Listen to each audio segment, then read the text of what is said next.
अस्सलाम वालेकुम नाज़रीन, इदारे न्यूज़ से मैं उमाहा खान आपको एक आम खबर से आगाह करते चलें।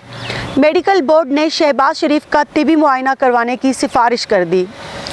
इलामा इकबाल मेडिकल कॉलेज के मेडिकल बोर्ड ने अपोजिशन लीडर शहबाज शरीफ की कमर का तिबी मुआयना किया, जिसके बाद उन्होंने शहबाज शरीफ की कमर का डिजिटल एक्सरे करवाने की सिफारिश कर दी और उन्होंने शहबाज शरीफ की कमर का MRI टेस्ट करवाने की तजवीज़ भी जो है वो भी दी है।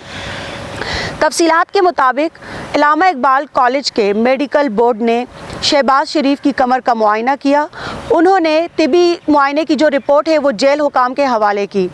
शहबाज शरीफ की कमर का मुआयना करने के लिए जो टीम तश्कील दी गई थी इलामा इकबाल मेडिकल कॉलेज की, वो डॉक्टर फारूक अहमद राना की सरबराही में 6 रुकनी टीम ने शहबाज शरीफ की कमर का जो है तिबी मुआयना किया। मेडिकल बोर्ड ने शहबाज शरीफ का डिजिटल एक्सरे करवाने की सिफारिश कर दी, जबकि मेडिकल बोर्ड ने शहबाज शरीफ की कमर का MRI टेस्ट करवाने की तजवीज़ भी दे दी। गुज़िश्ता रोज़ मनी लॉन्ड्रिंग केस में वकील शहबाज शरीफ ने कहा था, अदालत शहबाज शरीफ का तिबी मुआयना कराने का हुक्म दे। पुलिस टेस्ट कराने का कहती है, लेकिन ताहाल टेस्ट नहीं कराए गए। शहबाज शरीफ ने अदालत में अपने बयान में कहा था कि सर्जरी का मामूल का चेकअप बाकी है। अदालत ने फिजियोथेरापी का हुक्म दिया, मगर आज तक कोई नहीं आया।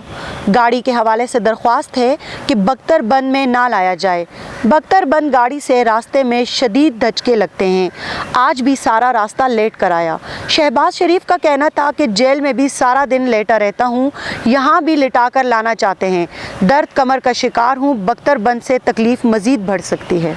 जी नाज़रीन, ये थी अब तक की तफसीलात। मज़ीद ख़बरों और वीडियोज़ के लिए हमारे चैनल को सब्सक्राइब करना मत भूलिएगा। Stay tuned.